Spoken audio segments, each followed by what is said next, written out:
Bismillahirrahmanirrahim. Assalamualaikum warahmatullahi wabarakatuh.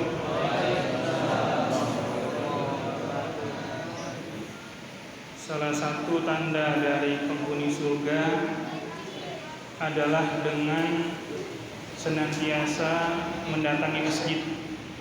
Mudah-mudahan hadirin wal hadirat yang saat ini hadir di masjid maupun keluarga kita yang di rumah mungkin uzur tidak bisa datang, mudah-mudahan sebagai pertanda dari Allah bahwa kita calon penghuni surga. Amin.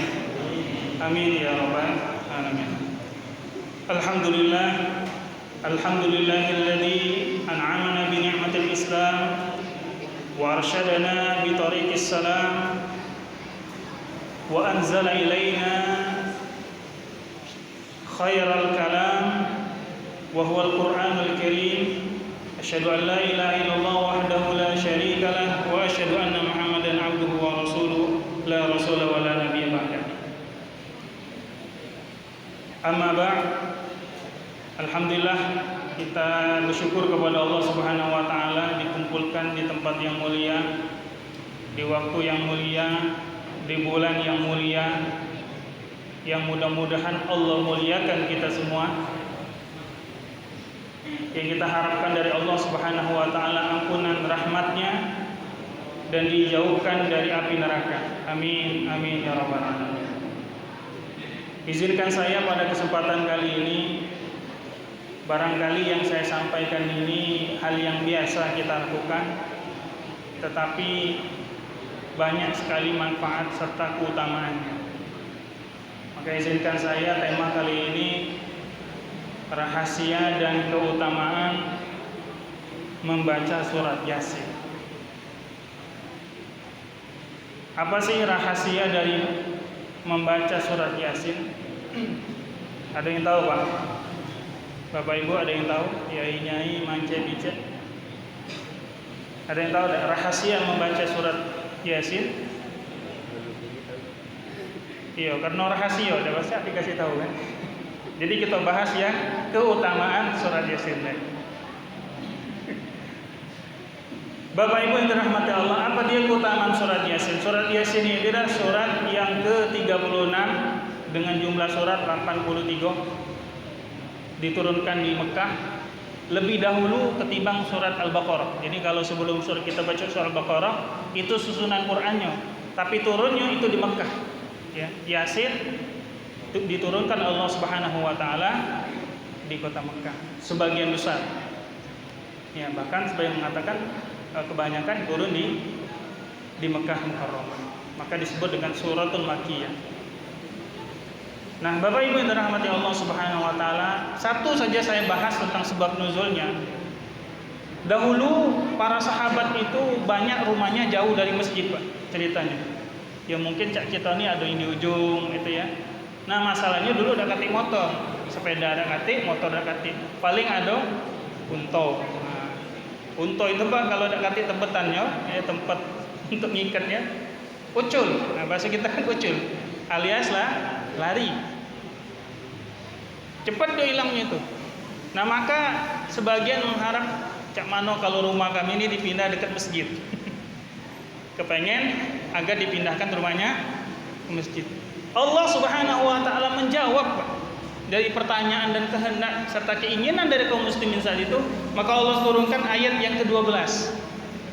Wa naktubu ma qaddamu wa atharahum wa kullu syai'in ahsaynahu fi imamin mubin. Ulama tafsir mengatakan maksud daripada ayat ini bahwa semua langkah kita, jadi wa kullu syai'in ahsaynahu fi imamin mubin tadi ya, wa naktubu ma qaddamu tadi adalah atharul qadam. Kita berjalan ke masjid itu Bapak Ibu yang dirahmati Allah, setidaknya ada dua keutamaan. Pertama, mengampuni segala dosa. Jadi langkah kita tuh kalau bisa Pak, ini masih lama misalnya kan azan. Langkahnya itu jangan habis wong ini nganten baru kan kancang. Kalau bisa cak wong habis bersunat. Nah, itu kan. Mungkin bapak-bapak ngerti, kalau ibu-ibu wallahu alam ya.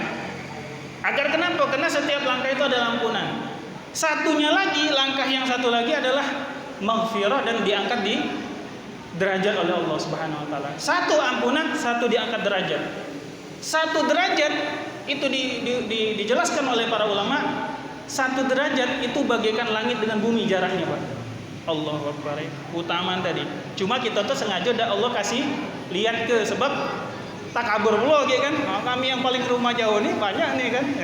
Sengaja Allah sembunyikan agar kita tidak takabur dan riya tadi. Ustaz Mamano kalau yang motor, nah hitunglah ya.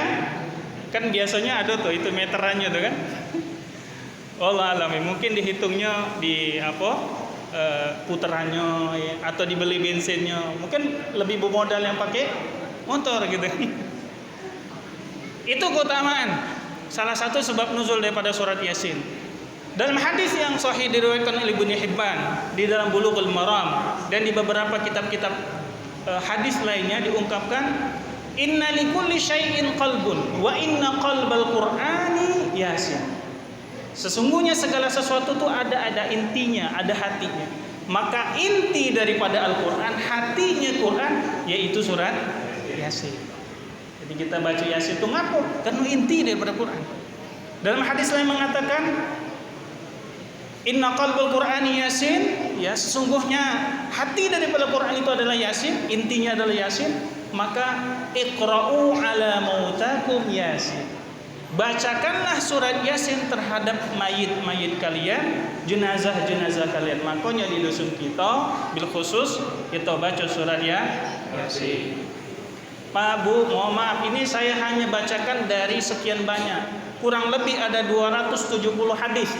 Men saya baca ke sikok-sikok, kurasa kita tidak jadi tarawih. Tarawih Ustaz, cuma di rumah. Ya, aku baca ke yang dikit-dikit kayak tadi. Jadi ada hadisnya, ya. Waktu orang nak meninggal kita baca ke. Karena penafsiran lain mauta itu adalah orang yang mau meninggal, boleh. Hadisnya ada Pak, sahih dari Ibnu Hibban dan beberapa hadis lainnya. Yang udah meninggal macam mana? Boleh juga, ya. Karena sebagian kita kan membaca Yasin pas sudah dikubur ke.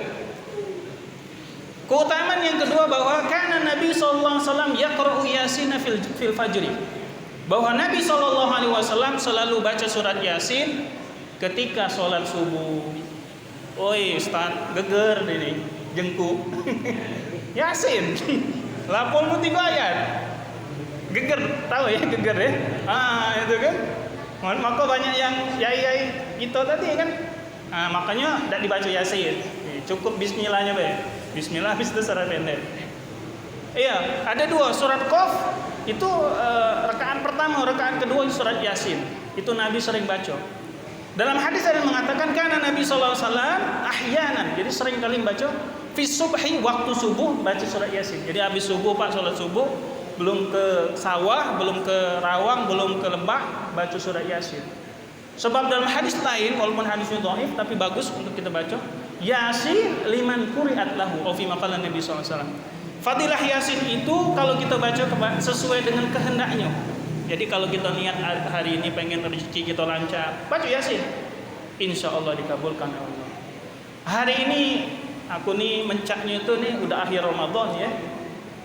Wong lain itu lah sudah ke pelaminan. Kalau aku nih nunggu tuh lah, nunggu tanggal kan. Nah kira-kira habis Ramadan nih nak digancang ke, baca Yasin deh. Itu paling panjang. Kalau paling pendek baca salawat. Baca salawat. Insya Allah ya. Ini bukan kita ini tapi membantu, mudah-mudahan digampangkan oleh Allah Subhanahu wa taala. Nah, terakhir. Udah lebih dari 5 menit. Terakhir bahwa Nabi sallallahu alaihi wasallam ya bersabda, man yaqra'u Yasin fi lailatin ya summa asbaha maghfuran lahu fi maqalan Nabi sallallahu alaihi wasallam. Barang siapa yang membaca Yasin di malam hari.